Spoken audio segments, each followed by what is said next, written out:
Maintenant que vous avez vu les locaux, on va vous raconter quelque chose. Madame la sous-préfète, monsieur le député, monsieur le vice-président de la région Occitanie, madame et messieurs les conseillers départementaux, madame et messieurs les élus, mesdames et messieurs, en vous regard des qualités, messieurs les représentants du 10, mesdames et messieurs. Après la France Service que nous avons inauguré, alors le premier discours sera sur la CNI que nous avons inauguré tout à l'heure. Après la France Service que nous avons inauguré il y a quelque temps, aujourd'hui c'est le dispositif pour le renouvellement des cartes nationales d'identité et des passeports que nous inaugurons. Depuis quelque temps, nous avions une demande croissante de ce service.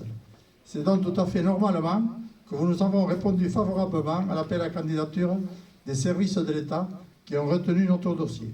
Je remercie Madame la sous-préfète de nous avoir accordé sa confiance et les services de l'État qui nous ont octroyé la somme de 4 500 € pour l'achat de divers matériels, bureaux, ordinateurs, etc., coffres-forts, etc.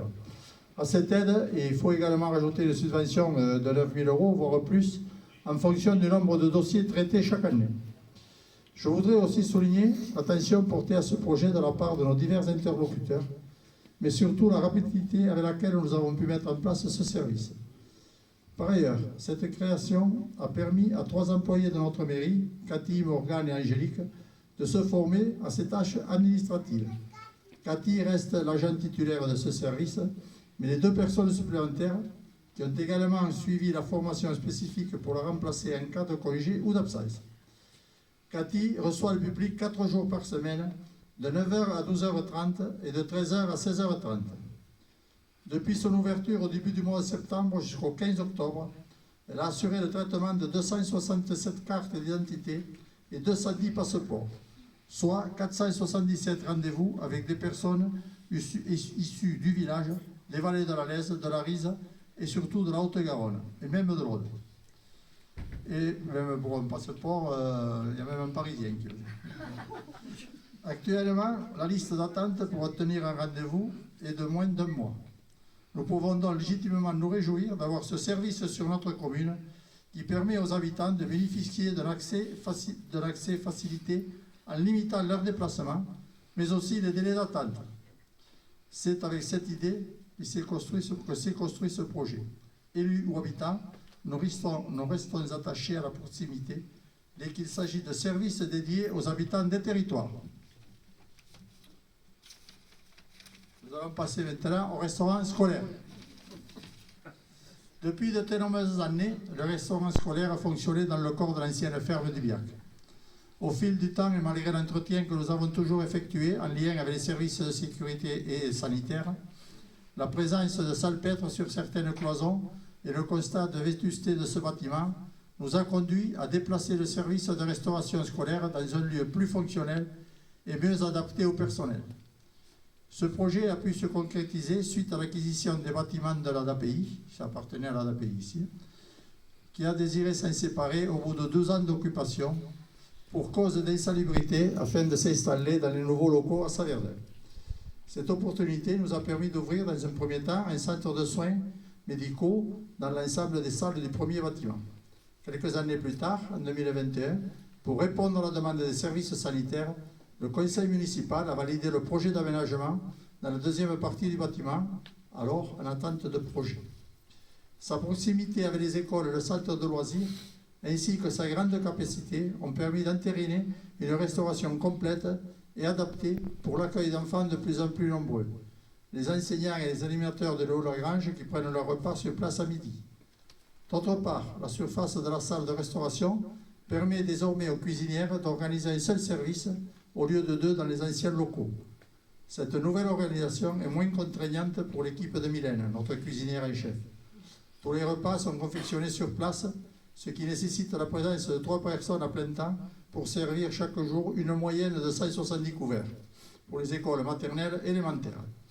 En ce qui concerne les menus, suivant les prescriptions de la loi Egalim, éditée en 2018, nous proposons 50% de produits de grande qualité, dont 20% en bio, en provenance autant que possible des producteurs locaux. De plus, chaque semaine, un repas végétarien est également servi aux convives. Cette réalisation est le fruit d'un travail collectif mené par des intervenants au sein du groupe des élus mais aussi des entreprises qui ont réalisé les travaux dans les délais exigés afin que les services de restauration pour les enfants des écoles soient opérationnels dès cette rentrée de septembre. Cette cantine symbolise notre engagement en faveur de la qualité de vie des enfants et des personnels qui la font vivre. À ce titre, je tiens à remercier en premier lieu Mylène, Kelly et Patricia pour l'excellent travail dans la préparation des repas et l'organisation du service. Au niveau des élus, je ne pourrais pas Jean Laborde, adjoint aux travaux, pour sa présence au quotidien sur le chantier, mais aussi Lydia Blandinière, adjointe aux affaires scolaires, qui a organisé avec les cuisinières la mise en place de cette salle. La qualité de cette réalisation, nous la devons essentiellement à notre maître d'œuvre, M. Jean-Louis Manette, architecte, qui est par là, qui se cache. Il vient ici. Ici présent, qui a effectué l'aménagement et le suivi complet des travaux. Et bien sûr, je tiens à mentionner les différentes entreprises retenues suite à l'appel d'offres, en majorité locales ou proches géographiquement, qui se sont investis pour que les travaux soient réalisés dans les délais exigés, afin de permettre l'ouverture de la rentrée de septembre dernier. Je remercie donc chaleureusement la SARL d'Annemassot, Saint-Sulpice-sur-Lèze, en charge du gros œuvre, la société EGPL, également de Saint-Sulpice, pour la partie plâtre isolation, la SARL TPM, toute pose de menuiserie, du phosphate, la société DLS Carrelage d'Haute-Rive, la société ASEPT Concept Peinture de Vernajoul, l'entreprise Sans et Fils de l'ESAT pour le lot électricité, plomberie, chauffage et climatisation. Et enfin, la société Action Froide de Pamiers pour le matériel de cuisine. Je tiens à insister particulièrement sur le très bon travail effectué dans ce bâtiment par les entreprises et M. Jean-Luc Manette, qui ont respecté l'enveloppe prévue de 500 000 € hors taxe qui n'a pas été dépassée. Pour boucler ce budget, nous avons obtenu des aides financières précieuses et je vais aussi remercier l'État par l'intermédiaire du DECID, dotation de soutien à l'investissement local à hauteur de 50%, soit 250 000 €, la région Occitanie à hauteur de 20%, soit 100 000 €, le conseil départemental de l'Ariège à hauteur de 10%, soit 50 000 €. Pour une aide totale de 80% en subvention, la part restante à la commune s'élève à 20%, soit 100 000 €. Merci à toutes ces entités, sans qui la commune seule n'aurait pas pu porter ce projet.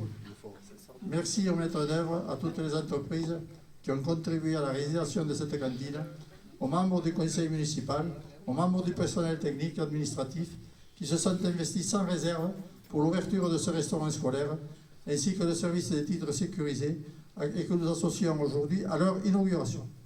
Je vous remercie toutes et tous d'avoir répondu à notre invitation et je salue la présence des maires des villages voisins qui ont mesuré l'enjeu de ces services pour les habitants de notre territoire. Ces deux projets aujourd'hui réalisés sont la marque du dynamisme de notre commune et de la considération que nous portons à nos administrés pour leur offrir des équipements dignes d'un village de 2435 habitants. Merci.